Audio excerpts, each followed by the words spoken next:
আসসালামু আলাইকুম রহমতুল্লাহি অবরাকাত। সবাই কেমন আছেন? আশা করছি সবাই ভালো আছেন।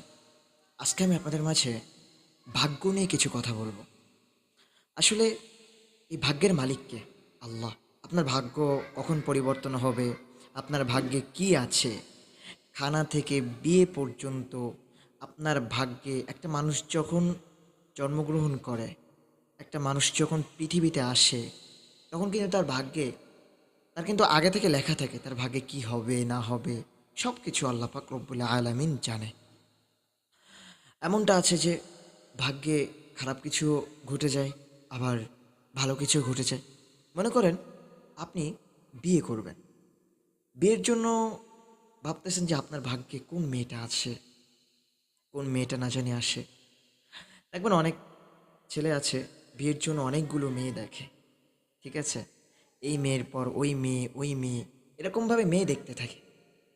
ঠিকই ভাগ্যে যে মানুষটা লেখা, সেই মানুষটার সাথে তার মিল হয়ে যায়। সেই মানুষটা ঠিকই তার কাছে চলে আসে। তো এটা দেখো, ওই যে মানুষ বলে না, তুমি যেটা দেখো না কেন ভাগ্যে যেটা লেখা থাকবে সেটাই আসবে। মনে করেন আপনি খানা খাচ্ছেন, আপনার আহ, মনে করেন আপনি দুপুরের খানা খাচ্ছেন, লাঞ্চ করতেছেন। তো আপনার দুপুরের লাঞ্চটা কোথায় আছে, আপনার ভাগ্যে কোথায় আছে, আপনি নিজেও জানতে পারবেন না। একটা ছোট্ট একটা কাহিনী বলি, তাহলে শোনেন। আমি যখন মাদ্রাসায় পড়তাম, সকালবেলায় আমি খাইতে বসছি, খাইতে বসার পর মানে আমি ভাত খাইবো এরকমভাবে, সেই রকম টাইমে হঠাৎ করে আমার বড় ভাই চলে আসে। বড় ভাই এসে বলে যে এখানে আর এক মুহূর্ত থাকা যাবে না, এক্ষুনি ওই পাইগাসা আছে নাক না, ওইদিকে যেতে হবে। কেন? আমার নানি মারা যায়। তো আমি ওই ভাতটা কিন্তু আমি খাই নাই, ওই অবস্থায়, ওই অবস্থায় রাইখা আমি সকালের ভাত যে খাইলাম ওই নাকনায় পাইগাসায়, পাইগাসায় ওইখানে গিয়ে আমি খানা খাইলাম। তো আমি একটা জিনিস মানে ভাবতে পেরেছি, সেটা হচ্ছে যে তখন আমি ভাবতেছি মনে মনে, আসলে তো আমার রিজিক তো এখানে ছিল না, আমার রিজিক মনে হয় ওইখানেই ছিল। এই জন্য আমি আমার ভাগ্য টেনে নিয়ে গেছি। তোর তো এখানে রিজিক নাই, তোর তো ভাগ্যে এখানে খাওয়া নাই, তুই এখানে খাবি কেন? এই জন্য ভাগ্যের বিষয় সবসময় আল্লাহর উপর ভরসা করবেন।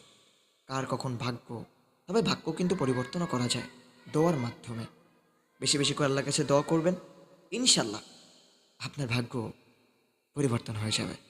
তবে সেটা দোয়া করতে হবে, এটা কিন্তু দোয়ার মাধ্যমে আসে, ঠিক আছে? তো এই জন্য আপনাদেরকে আমি একটাই কথা বলবো, যে ভাগ্য নিয়ে কেউ টেনশন করবেন না, যে আমি কি করব, হাই হাই এত অভাব, আমার ফ্যামিলিতে এত অভাব। ভাগ্যে যা আছে আলহামদুলিল্লাহ, আল্লাহ পাক আপনার ভাগ্যে রিজিক লেখা আছে, কারণ আপনার সমস্ত রিজিকের মালিক হচ্ছে আমার আল্লাহ পাক। আল্লাহ যদি আপনাকে খাওয়ায় অবশ্যই খাইবেন, আল্লাহ যদি আপনাকে না খেয়ে রেখে আপনি খাবেন না, শুক্রিয়া করবেন আলহামদুলিল্লাহ। দেখবেন শুক্রিয়া যখন আপনি করলেন, আল্লাহ তরফ থেকে ম্যানেজ হয়ে যাবে, একদম টেনশন করা যাবে না। মনে করেন আপনি বিয়ে করেছেন, আপনার বউটা খুবই খারাপ, আপনার সাথে খারাপ ব্যবহার করে, এখন আপনি কি করবেন? আপনি খুবই টেনশনে পড়ে গেছেন, কি করব? হে আল্লাহ, আমার ভাগ্যে কি এটা ছিল? আমার বউটা আমার সাথে খারাপ ব্যবহার করে, আমার ভাগ্যে কি এটাই আমার ফল ছিল? এটাই আমার এটাই আমার কপাল? আল্লাহ, আমি তোমার কাছে একটা স্ত্রী চেয়েছিলাম, তাই বলে তুমি এমন স্ত্রী দিলে, আমার কোনো কথাই শোনে না। বর্তমান মেয়েরা দেখবেন, স্ত্রীরা স্বামীর কথা শোনে না, স্বামীকে মূল্য দেয় না। স্বামী যদি একটা বলে, তার দুইটা কথা বলে দেয়। স্বামী যদি কিছু বলে, মুখের ওপর তর্ক করে, স্বামীকে মূল্য দেয় না। এই জন্য দেখবেন আসলে অনেক নিউজ শোনা যায় যে অমুকের স্বামী আরেকটা মেয়ের সাথে লাইন করে চলে গেছে। এটা কেন হয় জানেন?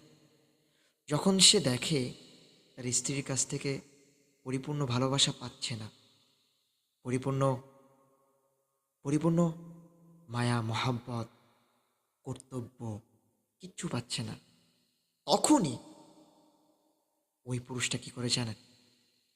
তখন ওই পুরুষটা অন্য একটা মহিলার আসক্ত হয়ে যায়। কারণ আপনার কাছে যে ভালোবাসা পাচ্ছে না, সে তো বাইরে পাবে নাকি? তারও তো একটা জীবন, এত কিছু এত কষ্ট করে আপনার জন্য, আর লাস্ট শেষে কি হয়? ওই স্ত্রীটা আপনাকে ঠকিয়ে চলে যায়। আপনার কথা একবারও ভাববে না। দুনিয়াটা এরকম ভাই, আপনি যতই কষ্ট করেন না কেন, স্ত্রীদের মন পাওয়া যায় না সহজে। আর এটাই বাস্তবতা। এই জন্য যেসব মা বোনেরা আমার ভিডিওটা দেখতেছেন, আপনারা যদি আপনাদের স্বামীর সাথে খারাপ ব্যবহার করেন, করবেন না। যাই হোক, আমার আলোচনাটা ছিল ভাগ্য নিয়ে। সবসময় ভাগ্যের ওপর নির্ভর করবেন। ওকে? আল্লাহ পাক আমাদের সবাইকে, আমি যা কিছু বললাম, আমল করার তৌফিক দান করুক। সবাই বলেন আমিন। আজকের ভিডিও এই পর্যন্ত। ভালো ভালো থাকবেন সবাই।